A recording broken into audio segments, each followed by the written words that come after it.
Go to www.kidsstoriesonline.com to get free ebooks, videos and audiobooks. Now for the story. Piggis Go to Paris, Part 2 by Dave Donicci. Go to www.piggitales.com to find out more about the Piggis. That's PIGGITALES.com. The Piggy family left the ferry in Calais at about 11 o'clock on the Friday morning. They had already fastened their seat belts and were ready for the drive to the south of Paris. Piggy Pete took the route around Paris to avoid the traffic jams. By this time everyone was becoming a little tired, so none of their usual singing could be heard. Piggy Pink was rather pleased about that, because she still felt unwell after having seasickness on the ferry.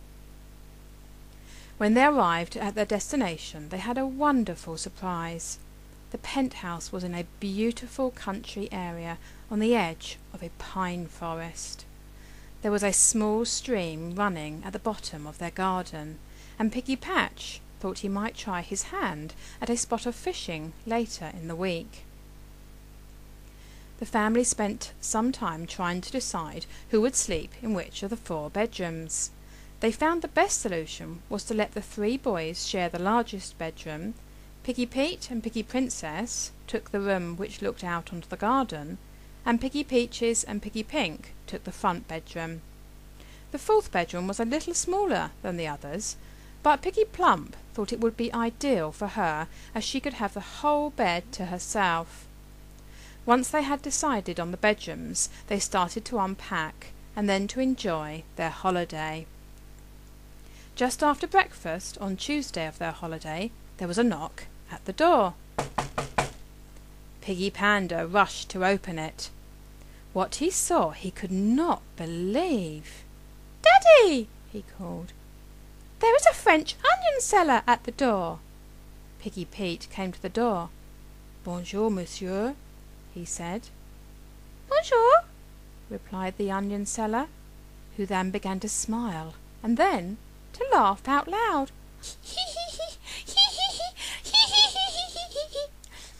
He wiped his eyes with his handkerchief, and then Piggy Pete and Piggy Panda could see that it wasn't a real French onion seller after all, but Piggy Parrot in disguise.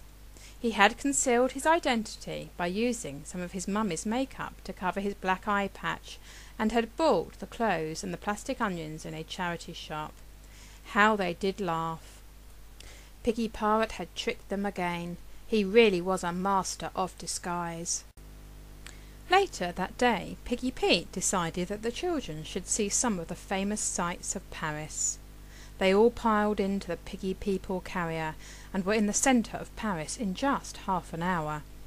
They parked their car as close as they possibly could to the most famous landmark in Paris, the Eiffel Tower. At home in Piggy Paradise they had all seen pictures of the Eiffel Tower, but now they were up close it seemed much larger and taller than they had imagined. Piggy Pete bought a ticket at the kiosk for the whole family, and they got into the lift which would take them up to the observation platform. When they got to the top they could see right across Paris and beyond. They could see houses which looked like little dots in the distance, and the river Seine winding its way through the countryside on its journey to the sea. Piggy Pink didn't like getting too close to the edge of the platform, and she had to collapse her parasol because it was quite windy. Piggy Panda and Piggy Parrot took turns at looking through the large telescope, which allowed them to see distant objects in more detail, while Piggy Patch used Piggy Pete's binoculars. Piggy Peaches spent some of her pocket money and bought a silver miniature of the Eiffel Tower, which she thought would look rather splendid on her dressing table at home and would always remind her of Paris. Piggy Plump bought a chocolate miniature, which she ate before they returned to the ground. On their way down again in the lift, Piggy Pink sighed a sigh of relief. She had felt quite nervous about being so far off the ground at the top of the tower, and was a lot happier when she arrived at the ground floor. The rest of the family had thoroughly enjoyed their adventure. Piggy Princess bought some postcards and spent some time while they were having lunch writing them to her friends in Piggy Paradise. Piggy Plump thought that lunchtime was a rather special part of the day and was almost as good as going up the Eiffel Tower. Tired after their long day of sightseeing, they were happy to jump into the Piggy People carrier and trust Piggy Pete to drive them safely back to their penthouse. "Fasten your seatbelts, please," said Piggy Pete. "Au revoir, Perry," shouted Piggy Plump. The end.